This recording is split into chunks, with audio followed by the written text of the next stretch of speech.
there was a lot of talk in the popular press prior to, in fact, this chatter still continues around our predecessors like MySpace and Friendster, that these online interactions were somehow virtual, that it was dating, that it was like, you know, people hooking up, and that was kind of the story of the first generation of the web.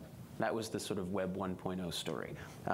Online community in that Web 1.0 universe was, you know, we sometimes it causes, we talk about like the Star Wars fanatic who went under the handle like Boba Fett 225 and hung out with other Star Wars fanatics in this sort of online community of people who they would not otherwise have met.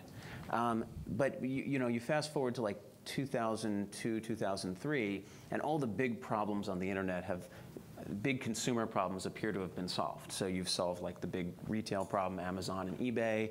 You've solved the media distribution problem somewhat with things like YouTube.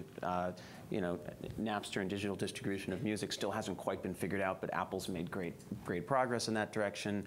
But the identity problem remains unsolved. There is no online there is no sort of online instantiation of your real identity. In '03 or so. Right, yeah. And so there's I don't want to get into a huge conversation about online identity management because it has a lot more to do than just who you are socially. It has to do with like who you are as far as the government is concerned, your ability to authenticate yourself, single sign-in across hundreds of thousands of websites. But this whole basic problem kind of remained unsolved. And so there was quite a bit of intent early on to build a system that was a reflection of your real identity. And so and some of that was engineered. So I think this gets at your question. So, you know, we required you to use your real name, essentially. Because we started with college, we had an email address that we could authenticate. And you typically only got one email address per student at college. There are some colleges where that was fudged, and you can obviously figure out ways around it. But that enforced this sort of one person per identity token. And then we went out of our way to enforce in the early deployment the idea that everyone had to have a picture. You couldn't get on Facebook without a picture. We would de-emphasize you in the search results. I believe we even had schools where we required you to have a picture, and we tracked this very closely. I didn't even know. We tracked this very, very closely. We looked at. You didn't tell me that when I interviewed you. Well, damn it. Okay. You picked up the message about identity really well, though, which is like the core important message. So it was. We were tracking very closely, you know, what percentage of people had pictures, and it was seen as a very bad thing when people didn't have pictures. So, you know, I think this was definitely the intention. As you said, the tools are not currently there, and this is my biggest criticism of the Facebook product today. And when I spend time working with the Facebook product team, this is the thing I'm always pushing: is that, you know. The tools for segmenting or compartmentalizing your life and broadcasting information to one group versus another and subscribing to information from one group versus another are not advanced enough yet. You know, Facebook makes an algorithmic distinction behind the scenes about who you're better friends with. And that's something that a lot of people may not know, that when you look at your feed, it's biased towards people who you're actually interacting with more. So this is kind of an algorithmic proxy for these mental categories that you place your friends in real life. We need to get much better at building tools so that you can explicitly organize your friends into these different categories. You can publish information and subscribe to information from those groups. Lists is the first attempt at that, but it's not seamlessly integrated into the interface. So there's what we would call in product design a discovery problem. Well, interestingly, lists were better integrated for a few months, and then they de-emphasized them in the most recent interface design. So it's much harder to do than it was. Because they've gone back towards the algorithmic. And so, and this happens because it's a mass product, and we're trying to serve the needs of the mass population.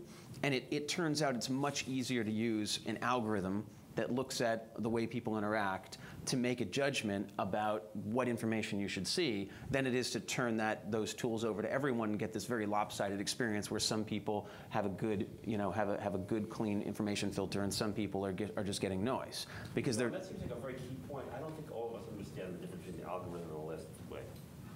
Well, just briefly describe what you mean by algorithm in case people don't know what that Well, when you log into Facebook, there's something called the news feed, which is your homepage experience. That was one of the big innovations that distinguished us from all prior networks.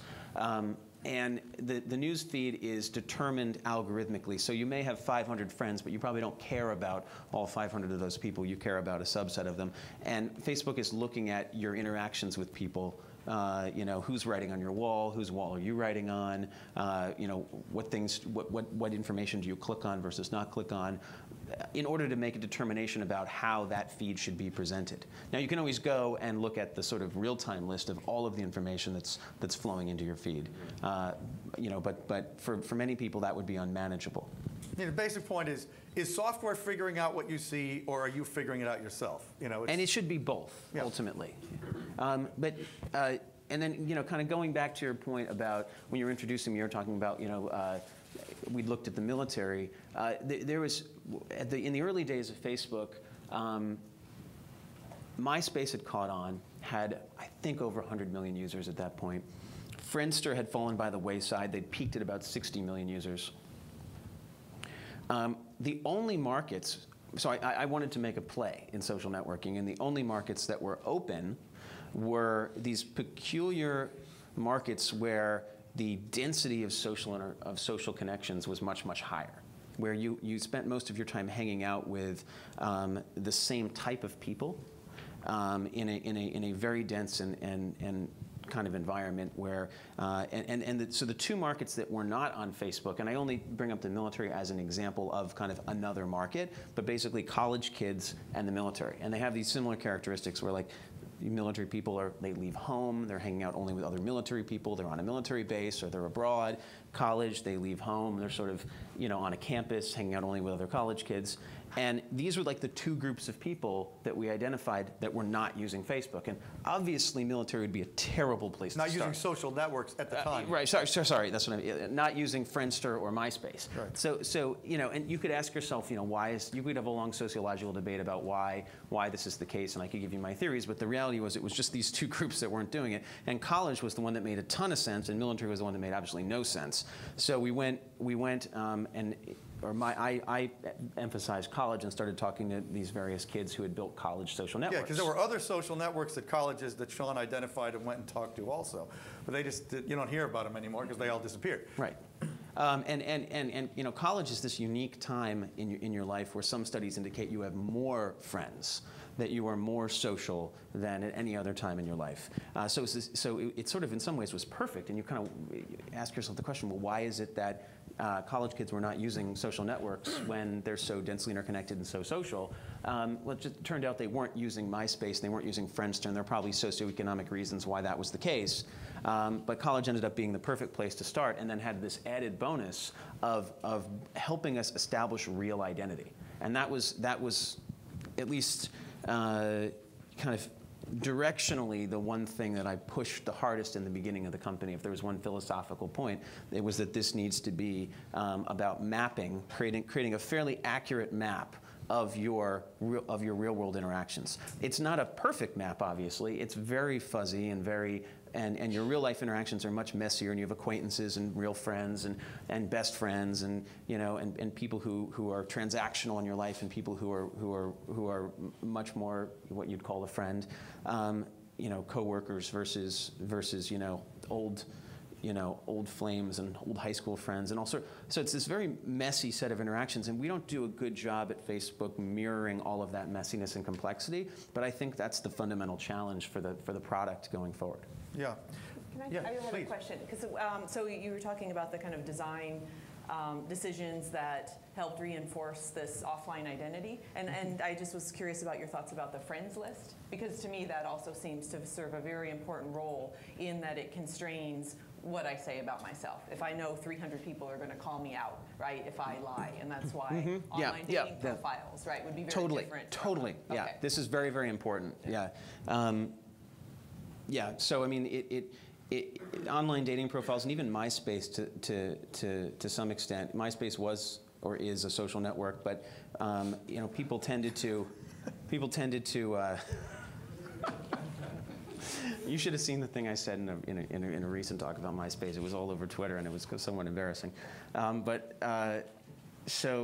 So yeah, MySpace, kids tended to kind of put their best foot forward. That would be the way of diplomatically or euphemistically putting it. They often had this kind of online alter ego, and it was kind of, the distinction that I've kind of made between the Facebook user and the MySpace user is that users of MySpace tended to work to live. So work and their profession and their occupation was kind of secondary it was just what they had to do to make ends meet in order to be like a photographer or like have a cool hairdo or like dress and look a certain way and identify with a certain cultural group. And I'm broadly overgeneralizing here, but Facebook users tended to work to live, like they were professional. Live to work. Worked. I thought you just said. I'm sorry. Live. No, you're right. You're right. Live. They tended to live to work. So they tended to be professional. They tended to identify much more with their job and their career and their education and so forth. So MySpace tended to be a little bit more of this virtual kind of early internet, and so it didn't matter as much what you broadcasted. Whereas you're right, on Facebook there's this social scrutiny. It's your real friends who you're going to bump into face to face, like you're going to see them in class, you're going to see them at work, you're going to, and so there's a sense of accountability.